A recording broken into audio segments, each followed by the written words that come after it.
mengingat pembantaian Westerling yang dilakukan Belanda 75 tahun yang lalu. Pembantaian Westerling adalah peristiwa pembunuhan ribuan rakyat sipil di Sulawesi Selatan pada Desember 1946 hingga Februari 1947. Pembantaian dilakukan oleh pasukan khusus Belanda, Depot Spesialis Troepen, di bawah pimpinan Raymond Peer Paul Westerling. Setelah memproklamasikan kemerdekaan pada 17 Agustus 1945, Indonesia masih harus menghadapi Belanda yang ingin kembali menguasai Indonesia setelah Jepang pergi. Di berbagai daerah, rakyat Indonesia harus berperang melawan pasukan Belanda. Selain melakukan agresi militer, Belanda juga berusaha memecah Indonesia dengan mendirikan negara-negara boneka berbentuk negara federal. Ini terjadi di Sulawesi Selatan. Dalam tragedi Patriot dan pemberontakan Kahar Muzakar, dijelaskan Belanda hendak mendirikan negara Indonesia Timur dengan Makassar sebagai ibu kotanya. Maka pada akhir 1946, 120 orang dari pasukan khusus DST dan komandannya, Westerling, dikirim ke Makassar. Mereka tiba dengan kapal pada 5 Desember 1946. Mereka ditugasi untuk menumpas pemberontak. Pemberontak adalah kelompok nasionalis atau Republikan rakyat revolusioner yang mendukung kemerdekaan Republik Indonesia. Martin Hitges, putra Piet Hitges, anggota DST, menuturkan kisah perang yang selama ini ditutupi ayahnya. Ia menuliskan kekejaman Belanda pada buku "Di Belanda Tak Seorang Pun Mempercayai Saya".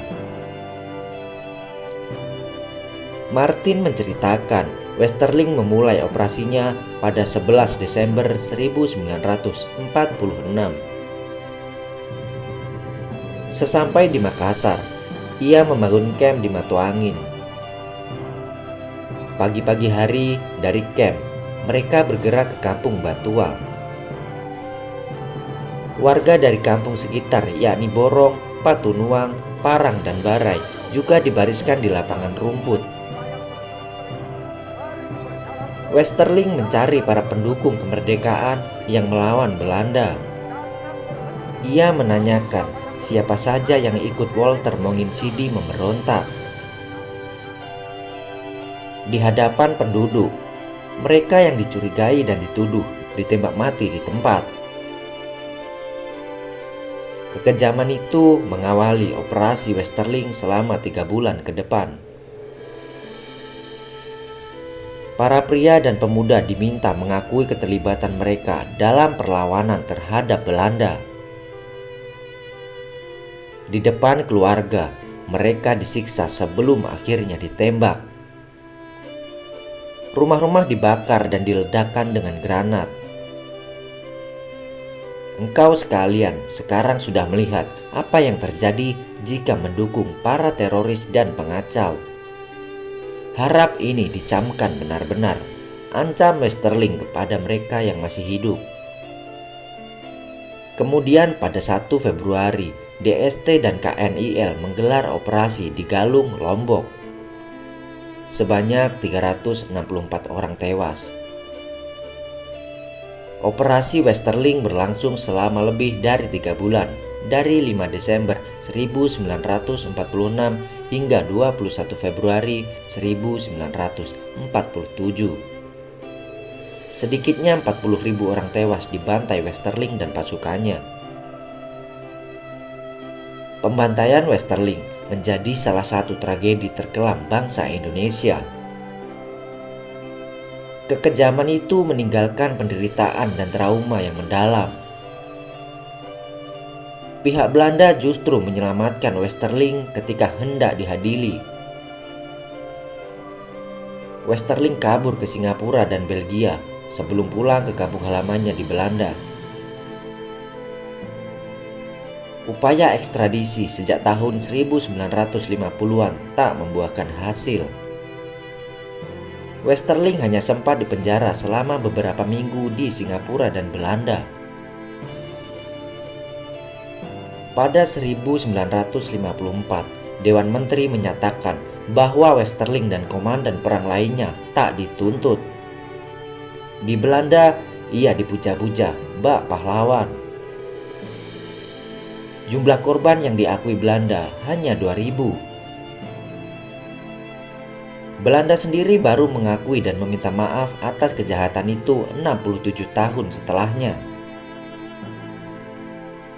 Pada 12 September 2013, pemerintah Belanda lewat duta besarnya Terjen de Zaun meminta maaf untuk semua eksekusi-eksekusi tanpa pengadilan di seluruh Nusantara pada periode 1945 sampai 1950.